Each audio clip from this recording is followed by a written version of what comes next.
Robert here with Windrider. We're here at Appledorns on Lake Mille Lacs. We're here with the Backcountry Hunters and Anglers here at the BHA Rendezvous in Minnesota. Just kind of learning about spearfishing and winter camping and just meeting a lot of other people that are really interested in the outdoors.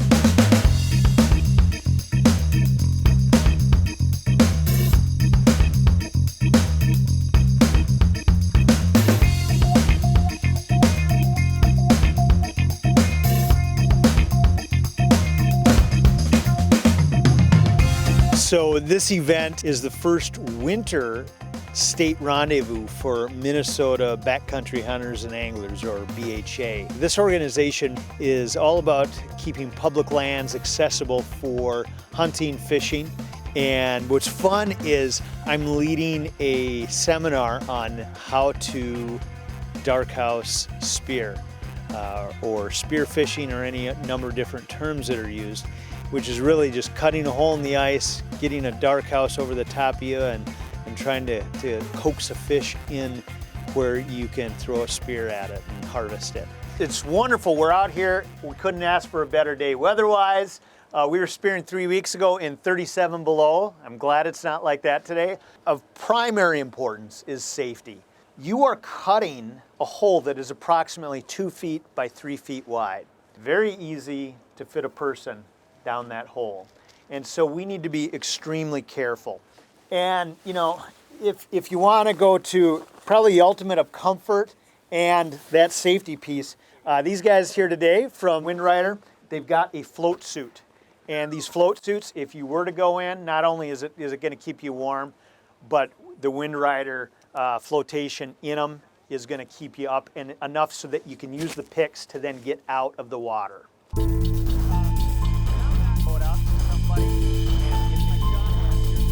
Looking forward to learning a little bit more. You kind of showed us already a little bit about cutting the holes and the equipment that you need to do it. Number one, we're looking for depth, the right depth. Yep. For pike, which we're going to be targeting today, we want to be, like on the edge of a weed line would be nice. Good, yep. Good spot where those predators are going to be there, ready to ambush the prey.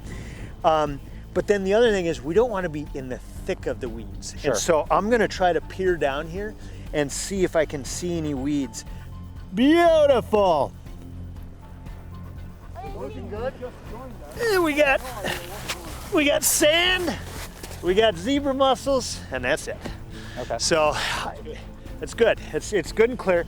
Now hopefully we're not too far from. We're not too far. We got some weeds nearby again. Some good forage. Yeah. See that the weeds were right there. Perfect. They're all broken off, so we're good. Right on the edge. Good.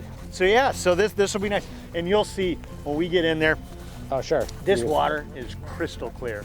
Okay. And so the bottom's got some zebra mussels. What's nice about that too, to be honest, it creates a nice color variation with the dark bottom and the dark fish coming in. So it actually helps when you to see a fish when it comes in. Okay. So, like if you want to kind of start doing this, what's the minimum thing you need? Like a saw? So minimum things you need.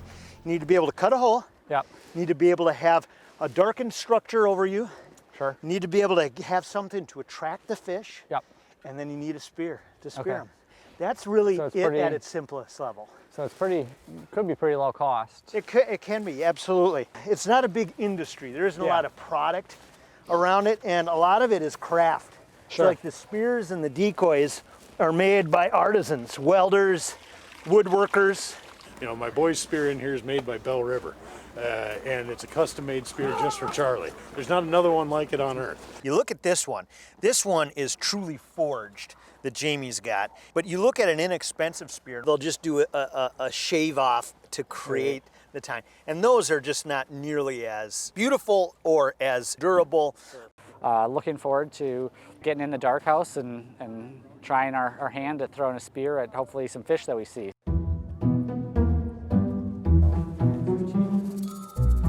So, we got that teaser going there, just spinning with that spoon on. Yeah. Just to give a little flash, And then we've got the decoy going below that. And so I think we've got a good set of tractors here to see if we can get the attention of a pike.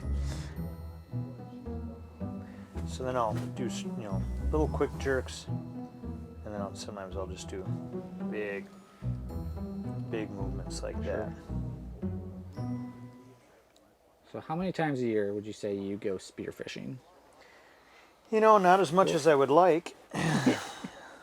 I probably get out, you know, maybe 4 to 6 times. Okay. You were saying you like doing the early ice whitefish. Is that kind of your favorite thing, is to go for whitefish? It really is. You know, the pike are fun, but there's just something about the whitefish, and just a big part of it being just the eating of whitefish is just wonderful. Sure. I've got some smoked whitefish here I brought from the trip a few weeks ago, and I'll break that out here in a little while. I got to go back. I want to eat some. You want to eat some? Absolutely, Isaac. We'll go get some. Did you bring any fishing rods?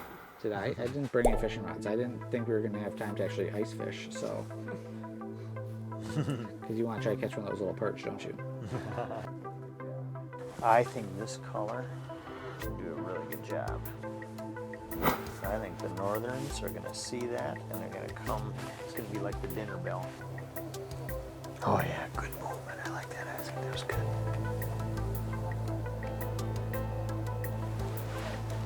Well, thank you very much, Mark. It was fun. Yeah, absolutely. Seeing how it's done. Let's see. The nuggets.